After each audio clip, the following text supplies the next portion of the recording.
الحمد لله نحمده ونستعينه ونؤمن به ونتوكل عليه ونعوذ بالله من شرور أنفسنا ومن سيئات أعمالنا من يهده الله فلا مضل له ومن يضلله فلا هادي له ونشهد أن لا إله إلا الله وحده لا شريك له ولا وزير له ولا ند له ولا مثل له ولا مثال له ونشهد أن سيدنا وسندنا وحبيبنا وحبيب ربنا وطبيبنا وطبيب قلوبنا سيدنا محمدا صلى الله عليه وسلم أرسله الله تعالى إلى كافة للناس بشيرا ونذيرا وداعيا إلى الله بإذنه وسراجا منيرا أما بعد فأعوذ بالله من الشيطان الرجيم بسم الله الرحمن الرحيم يا أيها الذين آمنوا توبوا إلى الله توبة نصوحا صدق الله العظيم وبلغنا رسوله النبي الأمي الكريم ونحن على ذلك من الشاهدين والشاكرين والحمد لله رب العالمين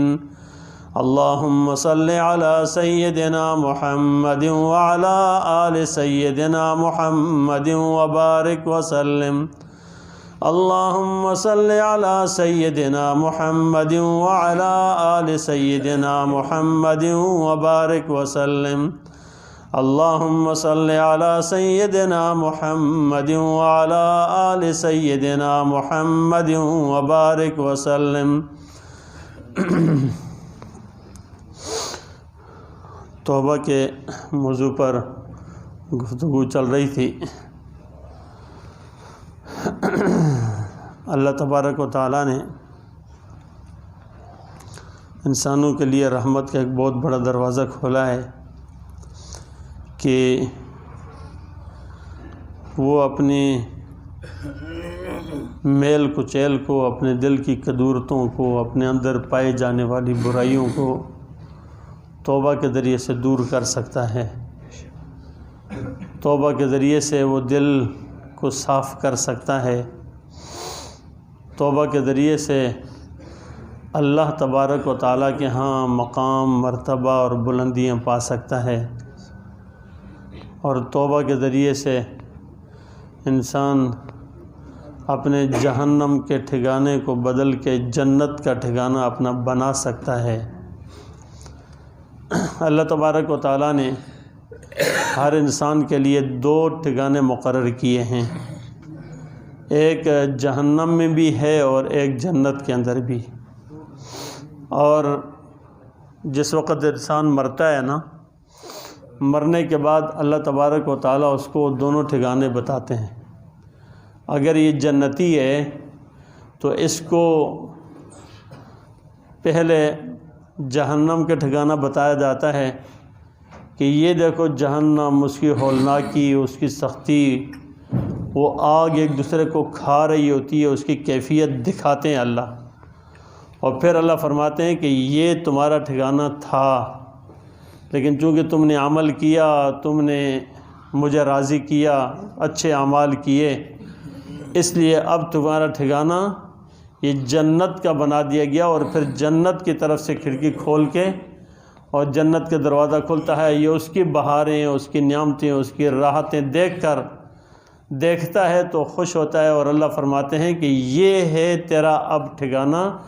یقینی طور پر اس سچائی پر، اس دیانتداری اور عمل پر جس پر تو ہے، اس کی وجہ سے اب تیرا یہ ٹھکانہ۔ اور جو جہنمی ہوتا ہے نا، جس کو اپنی بدعمالیوں کی وجہ سے یا اپنے کفر کی وجہ سے جہنم میں جانا ہوتا ہے، اس کو اللہ تبارک و تعالیٰ پہلے جنت کا ٹھکانہ دکھاتے ہیں۔ اللہ تبارک و تعالیٰ فرماتے ہیں یہ دیکھو جنت کی بہاریں، جنت کی نعمتیں اور وہاں کے راحتیں، ادھر کے جو ہے نا خوبصورتیاں اللہ دکھاتا ہے۔ پھر اللہ تبارک و تعالیٰ فرماتے ہیں کہ تیرا یہ ٹھکانہ تھا، لیکن تو نے بدعمالیاں اتنی کی، تو نے اتنا اللہ کو ناراض کیا، مجھے ناراض کیا، اور تو جس برائی کے اوپر قائم دائم تھا اس کی وجہ سے تو نے اس ٹھکانے سے تو محروم ہو گیا، اور پھر جہنم کا کھول کے اس کی طرف بتایا جاتا ہے اب تیرا یہ ٹھکانہ ہو۔ تو وہ دونوں ٹھکانے انسان کے موجود ہیں۔ اب جب دونوں موجود ہیں تو انسان کا اپنے اختیار ہے کہ جس گھر کے اندر جانا چاہے، اگر جنت میں جانا چاہے تو وہ اعمال جنتیوں کا کرے، اگر جہنم میں جانا چاہے تو اعمال جہنمیوں کا کرے۔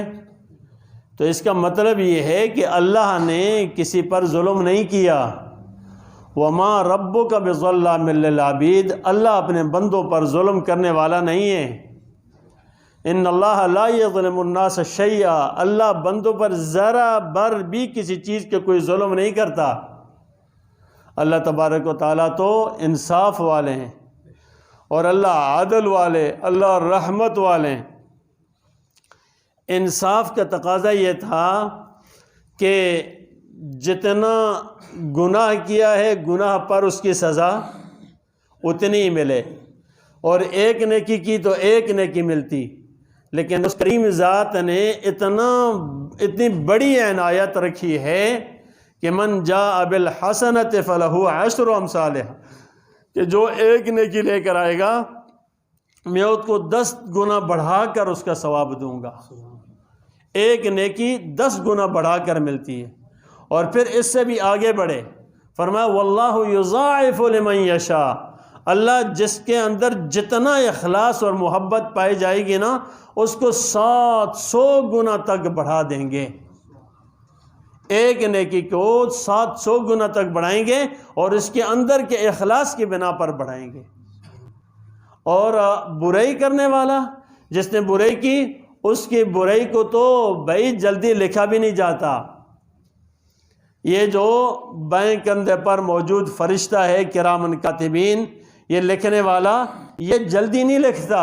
اس کو حکم ہوتا، اور اس کے اندر بھی ایک امیر ہے ایک مامور ہے۔ یہ جو دائیں والا ہے نا یہ امیر ہے اس کا، اس بائیں طرف کندھے پر بیٹھنے والے کا، اور جب کوئی انسان بدعمالی کرتا ہے نا برائی کرتا ہے یہ کہتا ابھی نہیں، کہتا لکھ لوں، نہیں ابھی نہیں، ابھی صبر، ہو سکتا ہے یہ توبہ کر لے، ہو سکتا ہے یہ باز آ جائے، ہو سکتا ہے یہ اس سے توبہ کر لے تو لکھنے کی نوبت ہی نہ آئے۔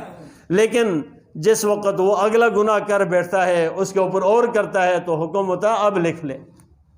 اب اس کو لکھ لے، اور پھر لکھنے کا حکم ہوتا ہے، اور پھر ایک ہی گناہ اس کا لکھا جاتا ہے، زیادہ نہیں لکھا جاتا۔ یہ ہے عدل ہے اللہ کا۔ اب کون کہے گا کہ مجھ پر کوئی ظلم ہو گیا، کوئی زیادتی ہو گئی، یا میرے ساتھ کوئی ناانصافی ہو گئی، کوئی کہہ ہی نہیں سکتا۔ اس لیے کہ اللہ تبارک و تعالیٰ نے بندے پر کبھی بھی ظلم زیادتی نہیں کی، اور نہ اللہ کرتا ہے۔ اللہ عدل والا، اللہ فضل والا، اللہ کرم والا ہے۔ تو اللہ تبارک و تعالیٰ کا یہی کرم کا تقاضا ہے کہ نیکیاں بڑھا کر دیتا ہے، نیکیاں ہمیشہ بڑھا کر دیتے ہیں، اور گناہ کو اتنا ہی چھوڑتے ہیں، اس کو آگے زیادہ بڑھا کر نہیں کر جاتے۔ تو میرے بھائیوں یہ دروازہ نا اس دنیا کے اندر ہمارے لیے، جب سے ہم پیدا نہیں ہوئے تھے اس وقت تک کچھ بھی نہیں تھا، پیدا ہونے کے بعد اس دنیا کی رہتی زندگی کے اندر یہ سب کچھ ہے، مر گئے دروازہ ہی بند ہو گیا، مر گئے دروازہ ہی بند ہو گیا۔ دیکھیں فرعون نے اس وقت توبہ کرنی چاہی جب اس نے عذاب کو سامنے دیکھا، اور اس وقت جب عذاب کے اندر مبتلا ہوا اور جب موت سامنے آ گئی، پھر کہنے لگا کہ بھئی کہ میں ابھی جو ہے نا آمنت برب ہارون و موسیٰ، میرا ہارون اور موسیٰ کے رب پر ایمان لاتا ہوں، اس وقت کہنے لگا۔ تو اس وقت فرشتے نے جواب دیا کہ بھئی الآن وقد عصیت من قبل وکنت من المفسدین، الآن کہ ابھی تو جو ہے نا توبہ کرنا چاہ رہا ہے موت سامنے دیکھ کر، موت سامنے دیکھ کر، اور جب کہ تو اس سے پہلے فساد دنکا مچاتا تھا، خدائی کا دعویٰ کرتا تھا، انا ربکم الاعلی، انا ربکم الاعلی، اور آج تو جو ہے نا ایمان لاتا ہے تو وہی اس کے لیے دروازہ بند ہوا۔ یہ دکھایا اللہ نے، یہ قرآن کی آیات بنا کر بھیجی۔ آج برائی ہم اپنے اختیار سے کرتے ہیں، گناہ اپنے اختیار سے کرتے ہیں، جہنم اپنے اختیار سے اپنے لیے بنا رہے ہیں۔ تو یہ کیوں بنا رہا ہے؟ اے انسان تجھے کیا ہوا؟ آخر کون سی ایسی چیز ہے، کون سی چیز پر دلیر ہو گیا کہ رب کی نافرمانی شروع کی ہے؟ اللہ ہی کے مقابلے میں آ کر کھڑا ہونا ہے، رسول اللہ صلی اللہ علیہ وسلم کی سنتوں کو صرف چھوڑنا ہے۔ ہمیں کون سی چیز کے اندر لذتیں نظر آتی ہے، کون سی چیز کے اندر عیش عشرت نظر آتا ہے؟ حالانکہ اللہ پاک نے اس دنیا اور دنیا کے اندر جتنی پائی جانے والی ظاہر کی خوبصورتی ہے، اس کے بارے میں اللہ نے واضح فرما دیا کہ میرے بندو دھوکہ نہ کھاؤ اس سے، زین للناس، میں نے سب کو خوبصورت بنایا ہے، اور یہ خوبصورتی کچھ بھی نہیں ہے اس آخرت کے خوبصورتی کے بدلے میں، جنت کے نعمتوں کے بدلے میں اس دنیا کی ذرہ برابر بھی حیثیت نہیں ہے، ذرہ برابر بھی۔ وہ کس کے لیے بنائی ہے؟ میرے اور آپ کے لیے بنائی ہے، ایمان والوں کے لیے بنائی ہے۔ لیکن ہم ہیں کہ بس زبردستی ہم نے جا کر کودنا ہے آگ میں، نا جا کر گھسنا ہی ہے آگ میں۔ کیا لگی ہے انسان؟ کھلاتا اللہ ہے، پلاتا اللہ ہے، آنکھ اللہ نے دی، آنکھ اللہ نے دی، اسی آنکھ کو اس لیے دیا تھا کہ بے حیائی اور برائی کے لیے استعمال کرنا۔ کیا اس آنکھ کے لیے اللہ پاک نے کوئی رولز، کوئی ضابطہ، کوئی اصول نہیں بتایا، کوئی پابندی نہیں لگائی، کوئی حدود نہیں بتائی؟ ہاں ہو سکتا تھا انسان کہتا ہے کہ میرے اللہ نے آنکھ تو پیدا کر دی ہے، اس کا اصول نہیں بتایا ہے، میرے اللہ نے آنکھ تو پیدا کر دی ہے لیکن اس کے لیے کوئی حدود نہیں بتائی ہے، تو پھر تو ہمیں سمجھ میں آتی یار مغالطہ لگ گیا نا، پتہ نہیں اللہ نے کیا بتایا تھا۔ او میرے بھائیوں، اللہ پاک نے جتنا کھول کے اس چیز کو بتایا، جو جتنا بڑا گناہ ہے اتنے ہی بڑے واضح الفاظ کے اندر اس کو بتایا ہے، یہ تمہاری حدود ہے، اس سے آگے نہیں جانا اس سے آگے۔ اس لیے فرمایا قُلْ لِلْمُؤْمِنِينَ يَغُضُّوا مِنْ أَبْصَارِهِمْ وَيَحْفَظُوا فُرُوجَهُمْ، اے ایمان والو اس نگاہوں کو نیچے کر کے رکھو، نیچے کر کے رکھو۔ شیطان تو چوکوں چوراہوں پر آ گیا ہے، شیطان تو ہمارے ماحول اور معاشرے میں پھیل گیا ہے، شیطان تو میری اور آپ کے جیبوں تک آ گیا ہے، شیطان نے تو سب کچھ کھول کے موبائل کے اندر لا کے رکھ دیا ہے کہ جلوت میں ہو خلوت میں ہو جب بھی ہو۔ اب آواز کا مسئلہ ہے تو وہ بھی ختم کر دیا، ہینڈ فری لگاؤ اور سنتے رہو۔ کیا ظلم کیا ہے، اور بس انسان ہے پر جا ہی رہا، اور اللہ نے کہا یہ دنیا کی رنگینی ہے، نہ جاؤ اس کی طرف نہ جاؤ۔ دیکھو بھائی اللہ پاک نے ہمارے اندر خواہشات رکھی ہے،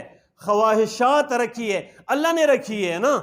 اللہ نے رکھی ہے، تو کیا کہیں گے؟ اللہ نے خواہشات رکھی ہے تو درندگی رکھی ہے، اللہ نے درندگی رکھی ہے کہ خواہشات ہیں تو اس کے پیچھے چل جانا ہے۔ حدود نہیں رکھی اللہ نے اتنی واضح حدود رکھی ہے، خواہشات رکھی ہے، خواہشات نفسانی ہو یا شہوانی ہو، کچھ بھی خواہش انسان کے اندر پائی جاتی ہے، حدود رکھ دی ہے، اس کا ایک مقام رکھ دیا ہے، اس کی بھی ایک وجہ رکھ دی ہے۔ ایسا نہیں ہے کہ درندوں کی طرح جب جاؤ ماں بہن بیٹی کے کوئی تمیز نہ ہو، یہ نہیں ہے۔ تو میرے بھائیوں، اگر اللہ نے اتنے پیار اور محبت سے میرے اور آپ پر رحم کرتے ہوئے اور کرم کرتے ہوئے یہ کھول کر رکھ دی ہے کہ میرے بندہ تو دھوکے میں نہ آ جانا، اس لیے مر کے تنہا میرے پاس آنا ہے۔ بھائی چھوڑ دیں گے، بیوی چھوڑ دے گی، بیٹا اور باپ چھوڑ دے گا، ماں اور باپ سب چھوڑ دیں گے، کوئی بھی ساتھ تمہارے ساتھ قبر میں جانے کے لیے تیار نہیں ہوگا، اکیلے تنہا ہوں گے اور اللہ سامنے ہوگا۔ ان الینا ایابہم ثم ان علینا حسابہم، میری طرف آنا ہے اور پھر میں نے ہی تمہارے سے حساب کتاب لینا ہے، کوئی نہیں ہوگا اور کون ہوگا اس وقت؟ کون دکھ دردوں میں شریک ہوگا؟ جن کے لیے ہم حرام کھاتے، جن کے لیے حرام کماتے، جن کے لیے حلال حرام کی تمیز کیے بغیر اس پر ظلم کیا، وہاں سے ہم نے بٹورا، ادھر سے لیا، جو کچھ ہوتا جائے ہو، بس اپنے بچوں کا پیٹ پالو، پیٹ میں آگ نہ بھرو بھائیو، پیٹ میں آگ نہ بھرو، پیٹ کو پاک رکھو، اور جب اس کی مرضی دیکھیں گے نا تو پھر اللہ کی قسم مزہ آئے گا۔ تو اس لیے آنکھ بنائی تو اللہ پاک نے اس کو حدود متعین کر دیے۔ اور یہ اتنا دیکھیں نا، آج دنیا کے اندر نا انسان کیا پریشان ہو، قسم خدا کی اللہ نے تو ایسا راستہ کھولا، پریشان نہیں ہو۔ اب انسان کہتا ہے، مثال کے طور پہ میرے اوپر کسی کا کوئی لین دین ہے، 1 کروڑ روپیہ میں نے دینا ہے، تو میں اس کے لیے تنگ ہوں گا، پریشان ہوں گا، بھئی ایک چیز دینی ہے نا، تو میں نہیں دے سک رہا ہوں، تو اس کے لیے مجھے کچھ کہنا پڑے گا، کہیں جانا پڑے گا، کچھ کرنا پڑے گا، بہت ہی زیادہ دباؤ ہو تو کچھ۔ اللہ اکبر، اللہ ہے کہ اللہ تبارک و تعالیٰ کے سامنے بندہ 100 سال کے گناہ لے کر آ جائے، برائیاں لے کر آ جائے، اور اس نے اپنے ماضی کو تاریک کر دیا ہو، روشنی نام کی چیز نہ ہو، تو جب یہ آتا ہے ایک ندامت کے آنسو بہاتا ہے، مولا میں مانگتا ہوں، معافی مانگتا ہوں، توبہ کرتا ہوں۔ خدا کی قسم وہ پیارا اللہ ہے، فرشتوں کو گواہ بناتا ہے، فرشتوں گواہ رہو، گواہ رہو، یا عبادی قد استحییت من عبدی ولیس لہ غیری۔ آج مجھے اپنے بندے سے حیا آ رہی ہے، اتنا عرصہ نافرمانی کی، آج تو کہہ رہے ہیں نا یا اللہ آپ میرے رب ہیں، میں آپ کا بندہ ہوں، مجھے معاف کر دیں۔ اس معافی کے اندر اللہ تبارک و تعالی شرائط نہیں رکھتے، اس معافی کے اندر اللہ تبارک و تعالی ڈھیل نہیں دیتے، اس میں ایسا نہیں ہے کہ اس کو فوراً معاف کر دیتے ہیں۔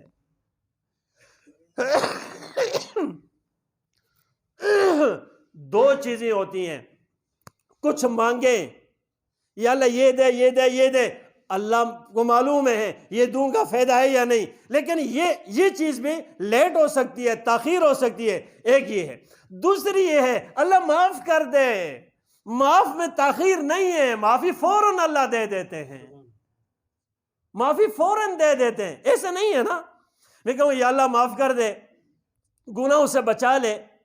اور عجیب سی بات ہے، کسی اللہ والے نے عجیب بات کی، ہم کہیں یا اللہ گناہ سے بچا لے، یا اللہ گناہ سے بچا لے، یا اللہ مجھے اس فلانے گناہ سے بچا لے، یا اللہ اگر آپ نہیں بچائیں گے تو پھر میں کیسے بچوں گا، یا اللہ آپ نہیں بچائیں گے آپ مجھے جہنم میں کیسے لے کے جائیں گے، میں آپ سے مانگ رہا ہوں۔ اب یقین جانیے،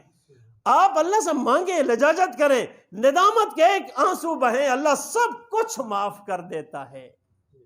سب کچھ معاف کر دیتا ہے۔ توبۃ نصوحا، توبہ نصوح کریں، توبہ نصوح کریں۔ حضرت عمر رضی اللہ عنہ فرماتے ہیں توبہ نصوح یہ ہے کہ تم گناہوں سے اس طریقے سے نفرت کرنے لگو جس طریقے سے گناہوں سے محبت کرتے تھے، گناہوں سے اس طرح نفرت کرنے لگو، گناہ برا نہ لگنا۔ دیکھو گناہ کس سمجھدار آدمی کو اچھے لگتے ہیں، کس سمجھدار آدمی کو گناہ، بھائی زہر بھی کسی کو اچھی لگی ہے، بھئی سانپ بھی کسی کو اچھا لگا ہے، بھئی کسی نے اپنے ساتھ جو ہے نا کسی موذی چیز کو لے کر اپنے پاس رکھا ہے، کوئی سمجھدار آدمی ہے کہ سانپ کو لے کر ساتھ سلا دے، رات کو گناہوں کو لے کر ہم سو جاتے ہیں۔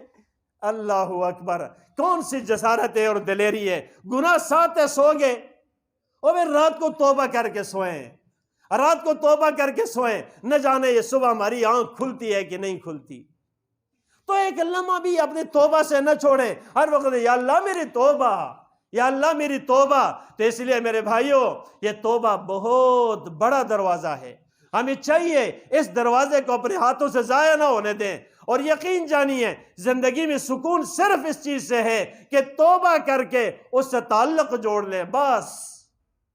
پھر آپ کی زندگی سے ٹینشنیں ختم ہو جائیں گی، نہ تعویذوں کی ضرورت ہوگی، نہ دم درودوں کی ضرورت ہوگی، نہ کسی کی منتیں کرنے کی ضرورت ہوگی۔ کون سا اللہ نے کہا ہے کہ میں نے اپنے دروازے کے اوپر یہ ایک فرشتہ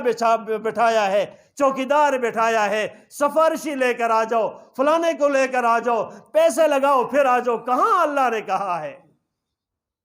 کچھ بھی نہیں ہے۔ اللہ تبارک و تعالیٰ تو کہتے ہیں میرے بندو آ جاؤ آ جاؤ آ جاؤ، میری طرف آ جاؤ،